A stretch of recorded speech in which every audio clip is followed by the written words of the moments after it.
Hello everyone, this is for um, the religion presentation. So I chose to go with the Muslim religion. I did so because honestly I grew up in a country where I'm from Albania, and there are a lot of the Muslim population is large, and so however I myself grew up Greek Orthodox. I grew up Christian. But I've always had, my whole life, I've always had Muslim friends. Um, but for some reason, I've never really known anything about uh, the religion itself. So I thought about other religions, but in the end, I just decided to go with a Muslim religion. So just a little bit of background story.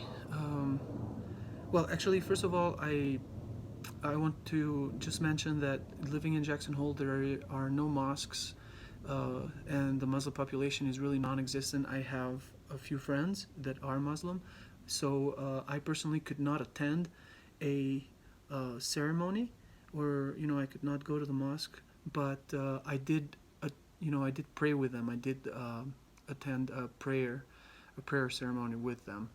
Um, so most of this information that I'm going to share with you, honestly, was just purely for my friends, and specifically one of them that is from Afghanistan that lives here, and he shared most of this information with me. So so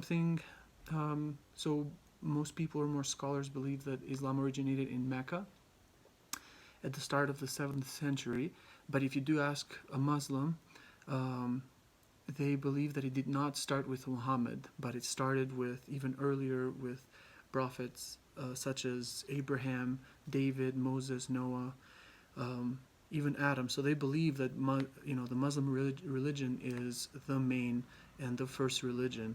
They believe that even they believe in Jesus. However, they don't believe in Jesus as a savior.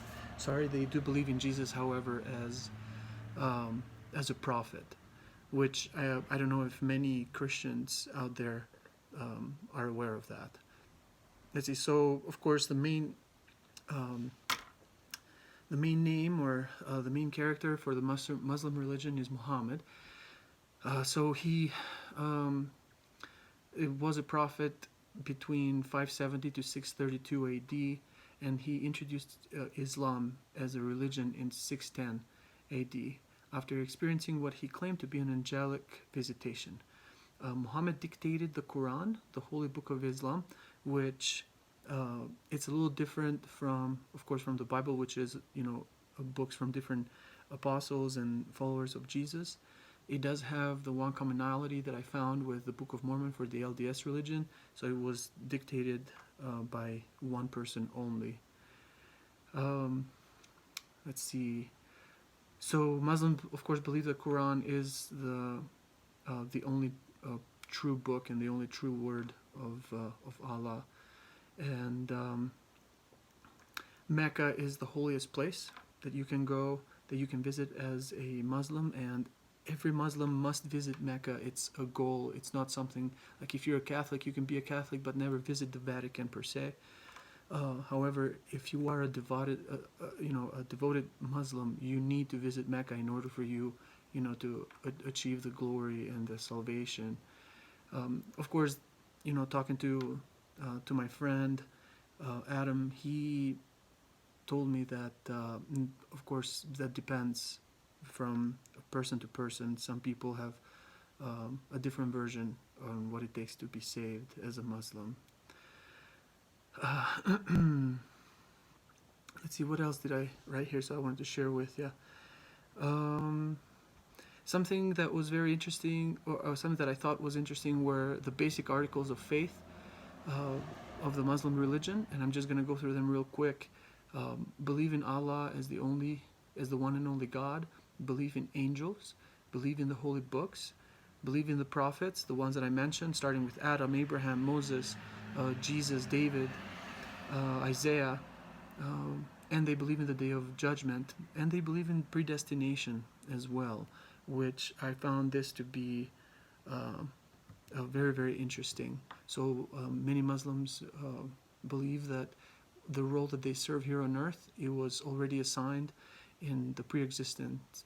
Um, but I mean, most of these, honestly, it's as if I just switch the word Allah with Jesus or God, I'm basically reading the articles of faith of any Christian religion out there, or any religion out there, really. Even though I cannot speak for the Jewish religion, I'm not very familiar with it. The Muslim religion has 5 pillars, and I am going to try my hardest not to mess up these names. The first one is Shahadaha, sincerely reciting the Muslim profession of faith. Salat, performing ritual prayers in the proper way 5 times each day.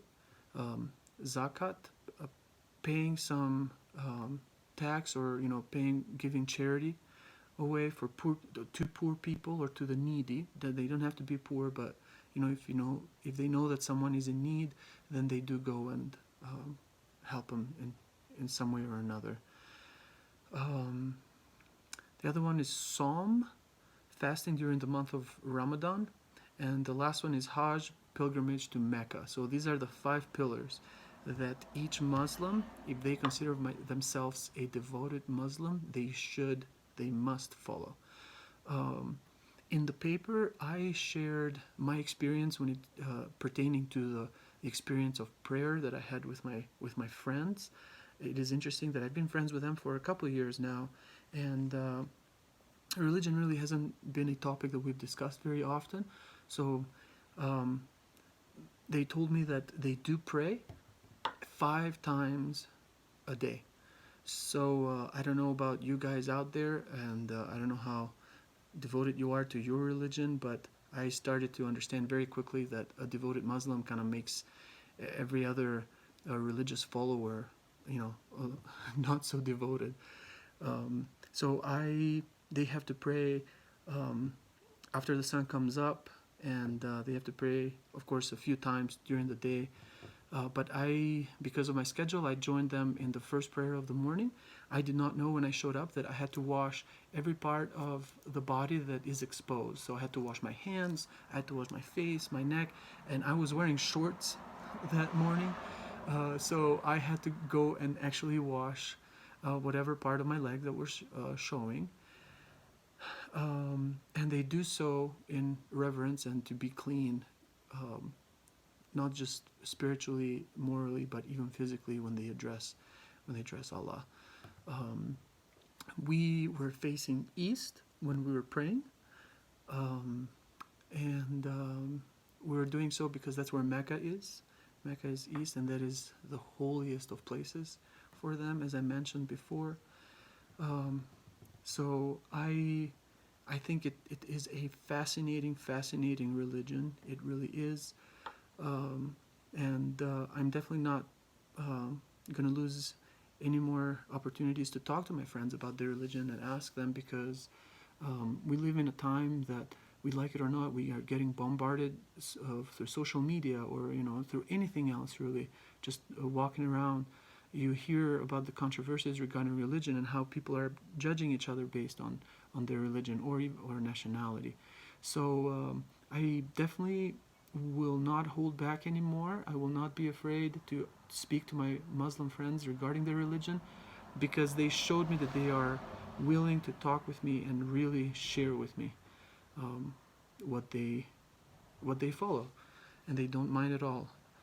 Actually, they want to, so because the more they share, the more people understand that whatever else happens, like terrorist attacks and things like that, the more you know about this religion, the more you understand that all those attacks have absolutely nothing to do with people like my friend Adam and his kids and his wife, that are incredible individuals.